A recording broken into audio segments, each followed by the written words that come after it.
But I'm super grateful. First of all, let me begin to say thank you to the Almighty God, who is my anchor and is the beginning of my life. Intentionality begins with my relationship with God. That one, I cannot remove it or delete it from my life. He is the anchor of my becoming. And the reason I stand here today with both voice and a vision. To my parents, I can see my mom. Oh, Mama, hi. Thank you. Thank you for being here. My dad wouldn't make it today. He's a senior citizen, so he's at home. Coming all the way, he has to land. So, yeah, he doesn't just come, he has to land. He's not here, but he's here with us in spirit. You're the first example I ever saw in what it means to live intentionally. The quiet strength, the deliberate choices, the sacrifices that no one saw, but all of us felt. Thank you for being a mirror of my purpose. Thank you, Mama. To my siblings and my sisters in love, they're here. You can wave.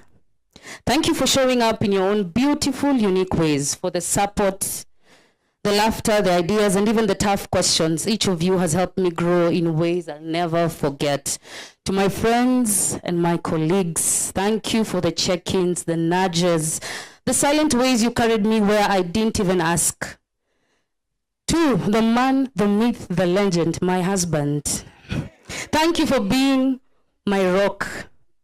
For every whisper prayer, for every word of encouragement, every late night brainstorm, where you helped me make sense of my scattered ideas. You don't just support me, you sharpen me. And I'm super grateful that God brought you to me. Yes. To my beautiful children who are not here, thank you for being my daily inspiration. They have been the reason I wake up wanting to be more deliberate with my words, with my time, with my life, and with my love. They remind me that legacy is not built in loud moments, but in those little choices that we make every single day. And finally, to everyone who is here, every single one of you, you're just a confirmation that purpose still matters, that stories still change lives, that community still counts. Now, you might be thinking and wondering, I just want to share 3 things. In my chapter, in chapter 3, I've spoken about becoming on purpose. And when Dottie mentioned here that when you say yes on purpose. And that's the revelation that I got. Because sometimes we're in the busyness of life and it's saying yes to everything. But we're not saying yes to purpose or intentionality by its say. So one of the things is saying yes on purpose. Let me ask you a question. When was the last time you said yes and later you regretted why you did say yes? When was the last time? Just think about it. Yes, we live in a world that rewards constant doing, yet rarely invites us to pause and ask if we're doing the right things. I've learned that not every door is divine. Not every door is divine.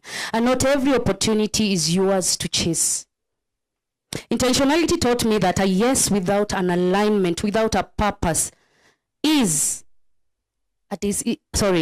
Intentionality taught me that a yes without alignment is no to your purpose in disguise. And so now I ask, does this yes bring me closer to whom I am called to become? Because when you say yes in clarity of the vision, in clarity of the purpose that God has placed on your life. The number 2, I've written about adversity because we all go through different stages in our lives. And don't let pain steal the pen. Do not let pain steal the pen. Let me ask you, what do you do with the chapters of your life you'd rather tear out? We all carry wounds, some that are visible, some are hidden. And when pain shows up, it tempts us to shrink, to go quiet, to step off the stage for our own story. But here's what I've come to know. Pain doesn't get hold of the pen unless you give it permission. Pain pain doesn't get hold of the pen unless you give it permission. In God's hands, pain can be rewritten into purpose. The very thing that tried to silence you becomes the sentence someone else needs to hear. So I decided my pain will not bury me. It will build me, and my scars, they'll light the path for someone else. And number 3, wondering is not the same as waiting. So sometimes we know we are in the waiting stage, and you may be wondering, you're not in the waiting stage. That's why one of the speakers mentioned that as you wait, learn to have a listening ear. Listen to God. What is God telling you in that season of life?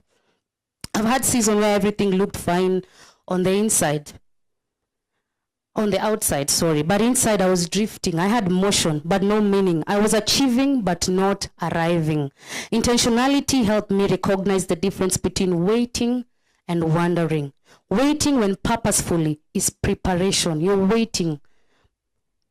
Wandering is delayed dressed up in busyness. And sometimes the bravest thing you can do is be still long enough to hear where God is calling you next. So again, I ask, why this book? Why now? Because too many are overwhelmed and overbooked, yet deeply undernourished. Because we live in a time where people are scrolling for meaning, performing for validation, and setting for less than they were called to be. Because autopilot is no longer an option. Just like what Rebecca said. In my work as a coach of public speaking and also as a speaker and even training the youths, I've seen the transformation that happens when someone decides to reclaim their life. When they stop being driven by the urgency of life and start living for the importance of life. When they become deliberate with their voice, their choices, and their becoming. So here is my call to action for you. Let this book interrupt you. I'm praying to God that this book, as you touch it like this, let it interrupt you. Let it interrupt your sleep. And tell yourself that I will say yes with conviction. I will say yes with conviction. And I will heal with honesty. Be honest with yourself when it comes to healing. Heal with honesty. Wait for the wisdom. And wait with wisdom. And run your race. Because we all compare ourselves to each other, yet we each have our own race. We all have our own lanes. I have my own lane. I cannot compare myself to others. That's why imposter syndrome comes. When you don't understand your purpose, when you're wandering and trying to compare yourselves with others. I'm not talking or speaking at a place where I've conquered imposter syndrome. I get it too. Even today, I was like, oh my goodness, I'm in amidst the professors, the executives, the CEOs. But God has said you have your own lane. Stick to your lane. Focus on the prize, on the reward, and move ahead. If you focus on your lane, the better. But if you focus on the other person's lane, you think that they've moved ahead. But sometimes you can start very fast, and then you reach a point where everything is very still. Others, they move pace by pace. Others, they wait for too long. Look at the story of Sarah. She was barren for many years. If she compared herself to other people. Look at Joseph. 17 years. Nowadays we talk about Joseph, who we look up to. But for 17 years, he waited. He waited there. And one day, everything changed. So which season are you in? So that you become intentional in that season. Are you in a waiting season?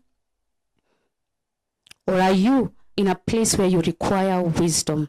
Please, I beg you that let this book interrupt you. Let it interrupt you and change how you think. Thank you for being part of this beginning. Thank you for believing that your story matters to our authors. Thank you for choosing to live with intentionality. God bless you, and may your becoming never stop. Thank you.